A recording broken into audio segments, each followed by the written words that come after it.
Hello guys, welcome to Law Dice. So today in this video we will study about contracts. An agreement enforceable by law is a contract. जो भी agreement law के द्वारा enforceable हो जाते हैं हम उन्हें कॉन्ट्रैक्ट बोलेंगे। अब कौन से एग्रीमेंट्स कॉन्ट्रैक्ट होंगे, सेक्शन 10 हमको ये बताता है। तो जितने भी एग्रीमेंट्स है वो सारे कॉन्ट्रैक्ट है अगर वो फ्री कंसेंट से बने हैं पार्टीज की और पार्टीज कॉम्पिटेंट है टू कॉन्ट्रैक्ट, उसमें लॉफुल कंसिडरेशन है, लॉफुल ऑब्जेक्ट है और वो कहीं पर भी वॉइड डिक्लेयर नहीं हो रहे हैं एक्सप्रेसली तरह से।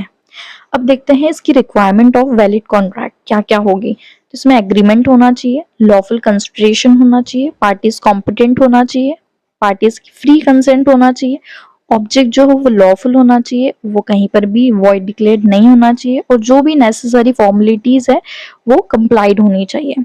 अब देखते हैं इसमें डिफरेंस क्या है कॉन्ट्रैक्ट और एग्रीमेंट में।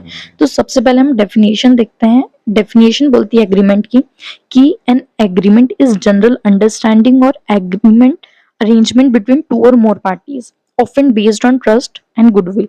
जो एग्रीमेंट है वो ट्रस्ट और गुडविल पे बिल्ट हो सकता है, बट कॉन्ट्रैक्ट जो है वो बाइंडिंग होता है, उसमें ऑब्लिगेशन क्रिएट होते हैं बिटवीन पार्टीज और वो लॉ के द्वारा इन्फोर्सिबल होता है। इन्फोर्सिबिलिटी की बात अभी जस्ट मैंने करी, तो एग्रीमेंट में ऐसा कुछ नहीं है कि वो लॉ के द्वारा इन्फोर्सिबल हो, बट कॉन्ट्रैक्ट में वो इन्फोर्सिबल होगा बाय लॉ के द्वारा and can seek legal remedies if term is breached. Parties उसमें लीगल रेमेडीज ले सकती है अगर कोई भी टर्म ब्रीच हुई है तो। अब इसमें फॉर्म देखते हैं। तो एग्रीमेंट इनफॉर्मल होता है, ओरल हो सकता है, रिटर्न हो सकता है, कोई भी, मतलब ये इनफॉर्मल वे है तो कोई भी तरह से किया जा सकता है। वहीं पर अगर हम कॉन्ट्रैक्ट की बात करें तो वो फॉर्मली टाइप होगा, रिटर्न होगा, document that clearly outline the terms and condition of the agreement. कोई भी हम कॉन्ट्रैक्ट करेंगे तो हम उसमें बहुत ध्यान से क्लॉज डालेंगे जो कि बहुत क्लियर हो उसकी टर्म्स और कंडीशन को लेकर। अब हम इसके एग्जांपल देखते हैं। तो जो एग्रीमेंट की बात है तो ये कैजुअल अरेंजमेंट होता है, जैसे कि आज मैंने मेरे फ्रेंड को कैफे पे बुलाया और शाम को अगर वो डिनाई कर देती है कि उसकी मम्मा ने मना कर दिया, so it's not an issue. So ये एक नॉर्मल एग्रीमेंट था। बट वहीं पर अगर हम कॉन्ट्रैक्ट की बात करें, जैसे कि मुझे ऑफर लेटर मिला, उसमें जो सैलरी बाइफिकेशन है तो उसमें कुछ मना नहीं कर सकते कि नहीं हम आपको इतनी सैलरी नहीं देंगे। वो रिटर्न है, वो कॉन्ट्रैक्ट है। जैसे कि एम्प्लॉयमेंट कॉन्ट्रैक्ट है, सेल्स एग्रीमेंट है, लीज एग्रीमेंट है, तो ये सारे क्या है, बाइंडिंग कॉन्ट्रैक्ट्स हैं। नाउ काइंड्स ऑफ कॉन्ट्रैक्ट, तीन तरह के कॉन्ट्रैक्ट होते हैं, valid contract, voidable contract, void contract. सबसे पहले हम देखते हैं वैलिड कॉन्ट्रैक्ट, जो कि बिल्कुल पूरी तरह सेक्शन 10 पे डिपेंड करता है। सेक्शन 10 ही वैलिड कॉन्ट्रैक्ट को बताता है। तो एक और बार हम देख लेते हैं। वैलिड कॉन्ट्रैक्ट इज एक्सप्रेस्ड होता है, रिटर्न होता है, दो पार्टीज के बीच में होता है किसी चीज के प्रोडक्ट को और सर्विस को लेकर। For a contract to be valid it must include this thing. Offer होगा, उसमें एक्सेप्टेंस होगा, कंसिडरेशन होगा, पार्टीज की कैपेसिटी डिसाइड होगी, लॉफुल ऑब्जेक्ट होगा, लॉफुल पर्पस होगा और फ्री कंसेंट होगी पार्टीज की। देन आता है वॉइडेबल कॉन्ट्रैक्ट। वॉइडेबल कॉन्ट्रैक्ट बोला है 2I में of the act classify voidable contract as a type of contract which is enforceable by law. A voidable contract is a valid agreement that can be rejected or voided by one party due to a flaw in its formation such as coercion, undue influence or misrepresentation.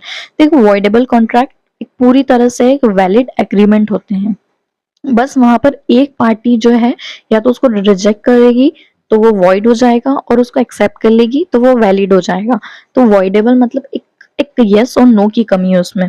एक example देख लेते हैं। एक राम है और एक श्याम है, उन दोनों के बीच में एक एक्सचेंज ऑफर होता है कि 50,000 के बदले उसको एक यूनिक चेयर चाहिए। अब यहाँ पर जो श्याम है वो माइनर है, वो लीगली इंगेज नहीं हो सकता इस कॉन्ट्रैक्ट में, फिर भी ये लॉफुल एग्रीमेंट तो है, ठीक है। This agreement is enforceable from Ram prospective. अब राम के प्रोस्पेक्टिव से तो ये इन्फोर्सिबल है, बट वॉइडेबल बाय शाम प्रोस्पेक्टिव, शाम के प्रोस्पेक्टिव से ये वॉइडेबल है। बट जब शाम मेजर हो जाएगा, अगर वो एक्सेप्ट कर लेता है तो ये कॉन्ट्रैक्ट वैलिड हो जाएगा, बट अगर वो रिजेक्ट कर देता है then which make the contract voidable. अब लास्ट है वॉइड कॉन्ट्रैक्ट। वॉइड कॉन्ट्रैक्ट ऐसे कॉन्ट्रैक्ट होते हैं जो कि स्टार्टिंग से ही वॉइड होते हैं, मतलब माना ही नहीं जाएगा कि वहां पर कभी कोई कॉन्ट्रैक्ट बना भी था, ऐसा माना जाएगा कि यहाँ पर कोई कॉन्ट्रैक्ट नहीं है। जैसे कि 10,000 रुपए के लोन पे अगर कोई प्रॉमिस करता है कि मैं 3 साल में आपको रिटर्न कर दूंगा और वो फर्स्ट ही साल में एक्सपायर हो जाता है, तो हम ये नहीं बोल सकते कि ये जो कॉन्ट्रैक्ट था ये वैलिड था, वो तब वैलिड था जब आपने पैसे दिए और तब आप ले सकते थे, बट अब वो नेचुरल डेथ से मर चुका है तो ये कॉन्ट्रैक्ट वॉइड हो गया। अब अगर माइनर के साथ हमने कोई एग्रीमेंट किया या कॉन्ट्रैक्ट साइन किया कंपनी बनाने का, तो ये क्या है, वॉइड एब इनिशियो, ये स्टार्टिंग से ही वॉइड है। हम इसको बाद में जाके नहीं बोल सकते कि भाई एक मेजर हो जाएगा उसके बाद नहीं, ये वॉइड है, स्टार्टिंग से ही वॉइड कॉन्ट्रैक्ट है। Thank you so much guys for watching this video. Do like, comment and share this video. Don't forget to subscribe.